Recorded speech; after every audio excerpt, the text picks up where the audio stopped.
Profil Irjen Syahardiantono, Kadif Propam baru pengganti Ferdy Sambo, satu angkatan dengan Kapolri. Irjen Syahardiantono ditunjuk Kapolri Jenderal Listio Sigit Prabowo sebagai Kepala Divisi Profesi dan Pengamanan. Irjen Syahardiantono menggantikan Irjen Ferdy Sambo yang dicopot terkait kasus tewasnya Brigadir Nofriansyah Yosua Huta Barat alias Brigadir J di rumah dinasnya. Penunjukan Syahardiantono sebagai Kadif Propam yang baru tertuang dalam ST nomor 1628-8-KEP-2022 tanggal 4 Agustus 2022. Surat tersebut ditandatangani oleh ASSDM atas nama Kapolri. Usut punya usut, ternyata Syahardiantono merupakan teman satu angkatan dengan Kapolri yaitu Akademi Kepolisian 1991.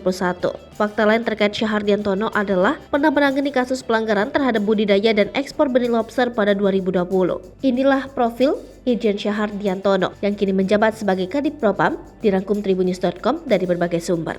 Syahardiantono atau kerap ditulis Syahardiantono lahir di Blora, Jawa Tengah pada 2 Februari 1970. Dengan demikian, saat ini Syahardiantono berusia 52 tahun. Irjen Syahardiantono merupakan lulusan Akpol 1991. Irjen Syahardiantono berpengalaman di bidang reserse dengan jabatan terakhir sebagai Wakabarreskrim Polri. Ia diangkat menjadi orang kedua di Barreskrim Polri setelah Komjen Agus Andrianto pada 2020.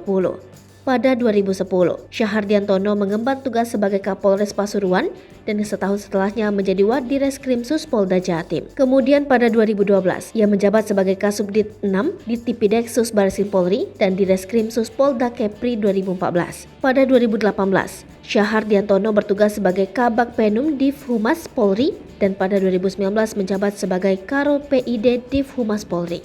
Ia juga pernah menjadi Direktur Tindak Pidana Tertentu Barreskrim Polri pada 2020 sebelum akhirnya dipilih menjadi Wakabarreskrim Polri. Kini, Syahardiantono menjadi Kadif Propam menggantikan Irjen Ferdy Sambo yang dicopot terkait kasus tewasnya Brigadir J.